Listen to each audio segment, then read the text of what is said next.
This is Smith & Wesson M&P 1522 pistol, a 4 Seasons review. Let's hit the range.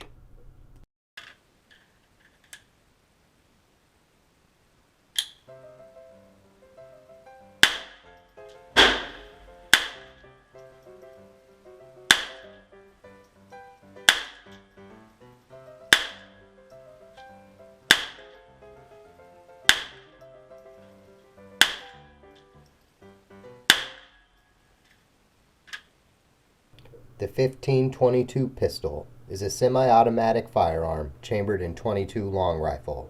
It is 25.4 inches long, 7 inches high, 2 inches wide, and weighs in at 53.6 ounces. It has an 8-inch carbon steel barrel that is threaded and has a flash hider attached. The handguard is the M&P handguard, which has M-lock slots. I have attached a hand stop to those bottom M-lock slots. The firearm has a manual 2-position safety on the left side of the frame. Being an AR style firearm, it does have the functional charging handle as well as a functional brass deflector on it. The firearm has a full-length Picatinny rail along the top and has the marketing term optics ready, which is just marketing speak for you need to buy your own sights. Good luck. Hope you accounted for that in your budget. For the backup sights, I have attached some of the Magpul MBUS sights that are the pop-up sights. For the optic, I'm currently running the Holosun 510C on it, though I have run a few others on there, which we'll talk about in this video as well. The firearm comes with one 25-round magazine, ammo not included, as well as the SB Tactical SB-A3 adjustable arm brace, which is attached to the faux buffer tube, which you cannot remove from the firearm. You can remove the brace, not the faux buffer tube. We'll come back to that. Now how about a little more range time?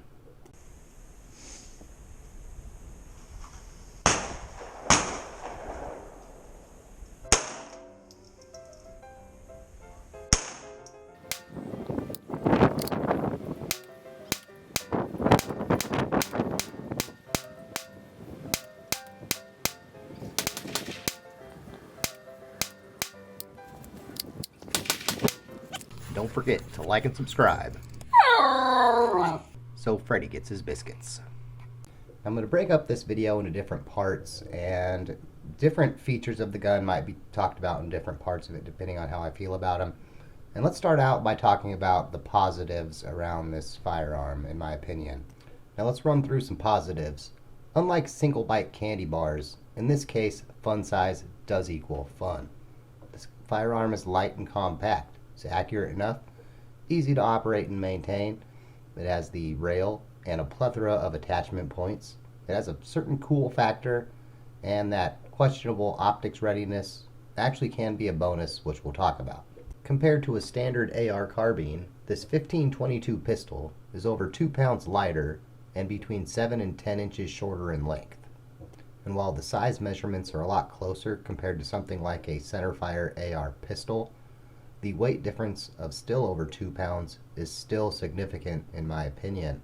That 1522 pistol feels almost like an air weight compared to a centerfire AR pistol or carbine. It is definitely light, compact, and fun size in that regard.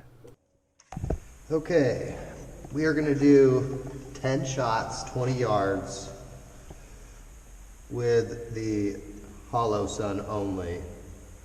At the top target, 10 shots, 20 yards with the magnifier in the Holosun at the bottom target.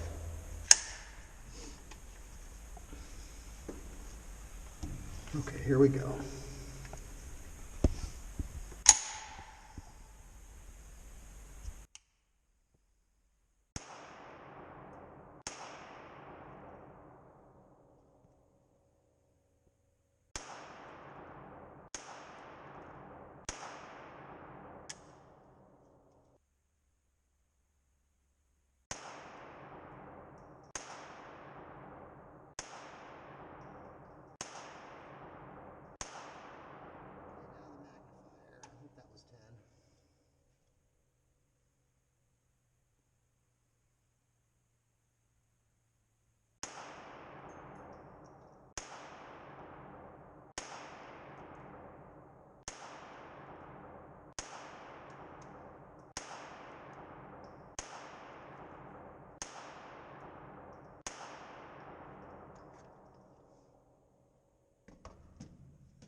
check our targets. Now reviewing the targets, the 1522 pistol is easy to operate and maintain. On the left side of the frame there is a 2-position manual safety. Push down to fire, up to safe. Now the trigger is a very unremarkable mil-spec trigger that off my gauge came at around 5 pounds 4 ounces. If you are an AR trigger snob, you can replace that with, I would say any of the aftermarket AR triggers. No, I would say you probably have to watch to make sure that the springs are capable of setting off your rimfire ammo, which is probably a concern you'd have with anything anyway. The firearm is easy to clean and maintain. Push out a single pin. The firearm will rotate, barrel will rotate off the receiver. You can then pull out the bolt and the charging handle. You rarely, if ever, will have to break down the gun further than this for cleaning and maintenance. I don't think I will ever have to break this gun down further than you see it in this picture. Now the bolt is easy to clean, very simple. If there was one area I was concerned, it would be that small recoil spring. We'll see how that holds up over time. Now let's talk about the rail, attachment points, the cool factor, and the optic. The M&P handguard has M-lock slots, which you can put many different M-lock attachments in.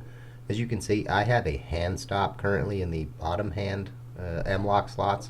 In the past, I did have a triangular hand stop there. I just went back to this other hand stop. I prefer this one a little more. I would prefer a vertical foregrip, but where I live, I can't legally put a vertical foregrip on this gun without a tax stamp, which is why you don't see one on there. Be sure to check the laws where you live before putting anything on there, just to make sure you don't run afoul of anything. For sights and optics, the firearm has a full-length Picatinny rail running along the top. As you can see in this picture, I have put some Magpul pop-up sights on there for backup sights, as well as the Hollow Sun optic. And then if I'm going to be doing shooting at or past 50 yards, I'll put this quick flip magnifier on there. Now at other times in the past, I've used a Vortex red dot on there, a cheapo True Glow budget red dot on there. I've tried a few different things on there. Anything that held 0 worked just fine. You don't need to spend big bucks on a sight, though if you do, it's going to work just fine as long as you get, one that holds 0. Though you can obviously cheap out and get a more budget one. If it holds 0, it's going to work just fine too if you can see it. Now the buffer tube that comes with the SB tactical brace attached, that's a faux buffer tube. It doesn't really do anything but hold the brace. You can remove the brace, you can't remove the buffer tube. If you live somewhere where you can actually put a stock on there without a stamp, you could put a stock on there. I wish I could, but I don't want to have to pay for that right now. Before we move on to what I consider the negatives of this firearm, how about we do a little more range time? And now with the magnifier. It's hard to tell. I think I hit some of the gongs out there. Definitely some of the on the tree. I don't think I hit any of the ground squirrels. Alright, here we go. Let's try again.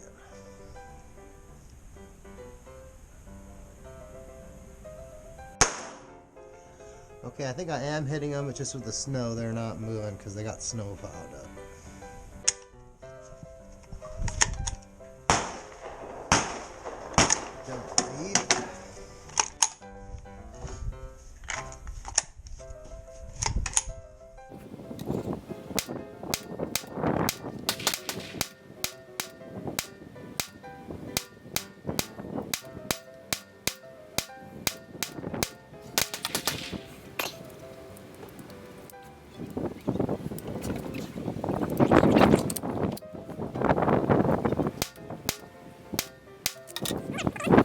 Now let's move on to discussing some negatives I found with this firearm. It can be temperamental. This firearm, it can be temperamental at times.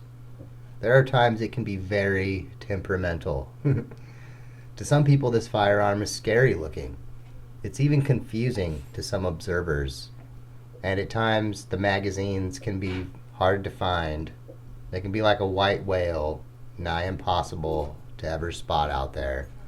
But let's get into discussing each of these points, or at least they're collectively on their own. Now let's start with talking about how this firearm can be temperamental. When I first got this firearm well over a year ago, and then I shot it for a couple months and I did my first review, I said I thought the accuracy was on par with that of most 1022s. And at least for my 1522 pistol in particular, I'm going to walk that back a little bit. I don't think it is as reliable and accommodating as most of the 1022s have been that I've shot. Now that doesn't mean that it works like crap. There are plenty of days that it works just fine and pretty much close to flawlessly, or as close to flawlessly as you can expect. But on the flip side, there have been too many days where I can't go 3 shots without having a double feed or a failure to eject problem, which is kind of bad. Now speaking of which, since we have a lot of camera footage,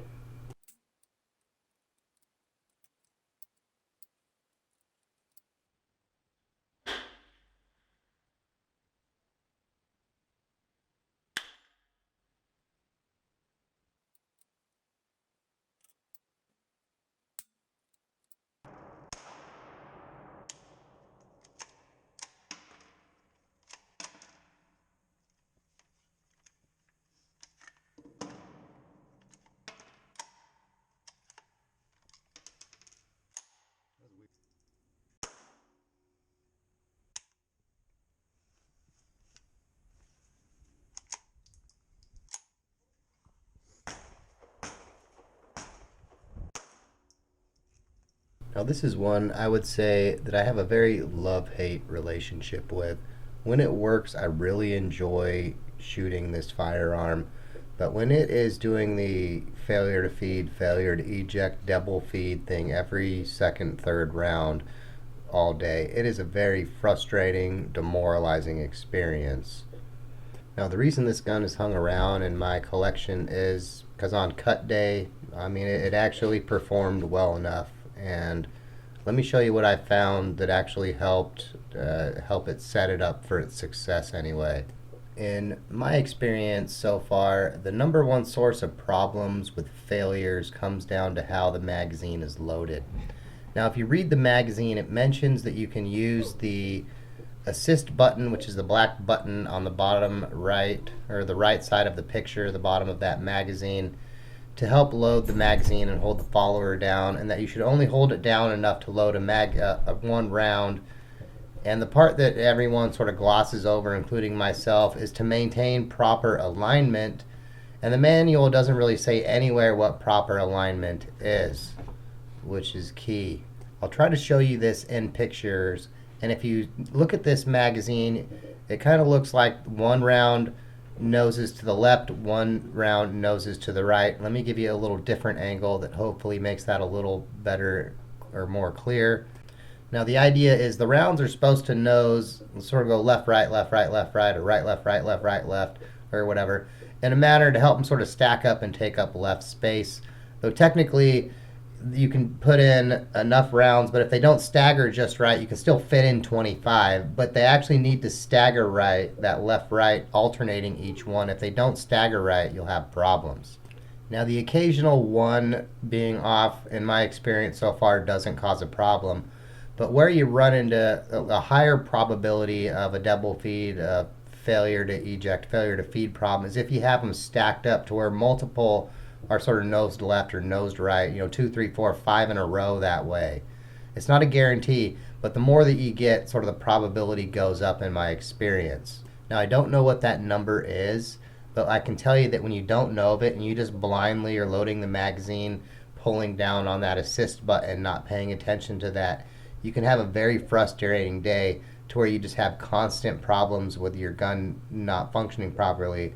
And I would say the majority of it, if it's not ammo, comes down to not paying attention to loading your rounds and having the proper alignment that the manual says and really doesn't say. Now, a couple other potential negatives on this firearm are it can be, at least to someone who is not a firearms enthusiast, be scary looking. The 22s are typically a firearm that if you are going to introduce a new person to our recreation, typically you're going to introduce them with a 22. And depending on how decked out you have this 1522, you could easily overwhelm someone or, intimidate them, whatever. It's one I certainly would choose, but I would pick and choose who I used as my intro piece, so to speak. It just wouldn't be my go-to one for everybody, and I'll put it that way.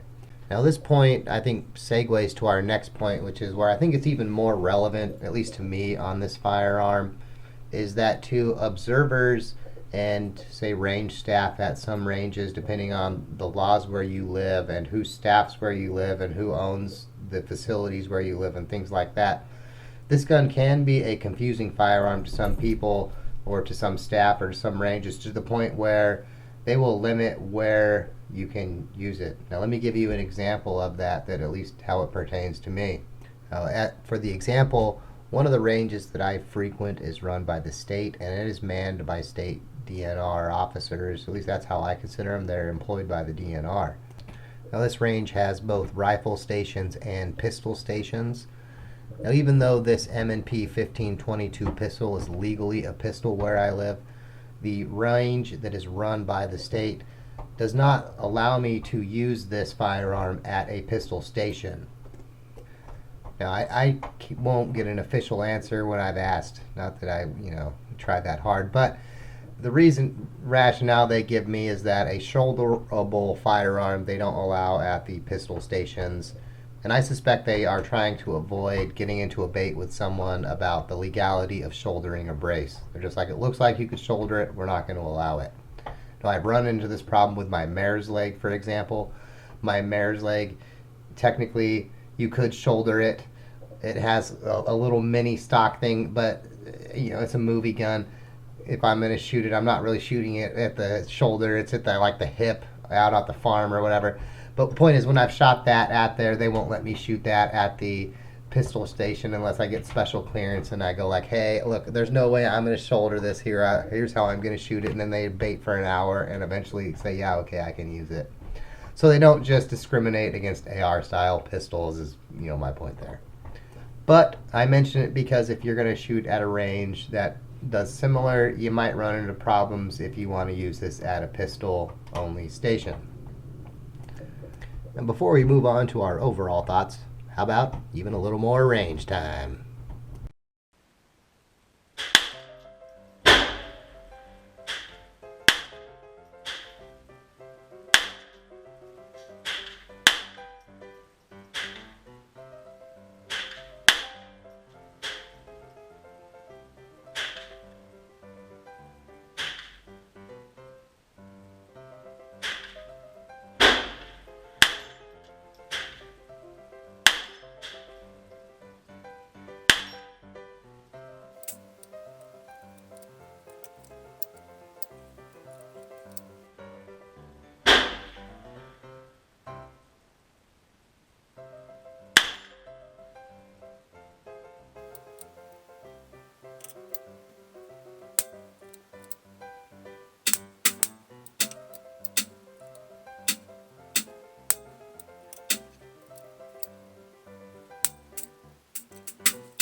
Now, my overall thoughts on this 1522 pistol are, I like it. It's not my favorite gun ever.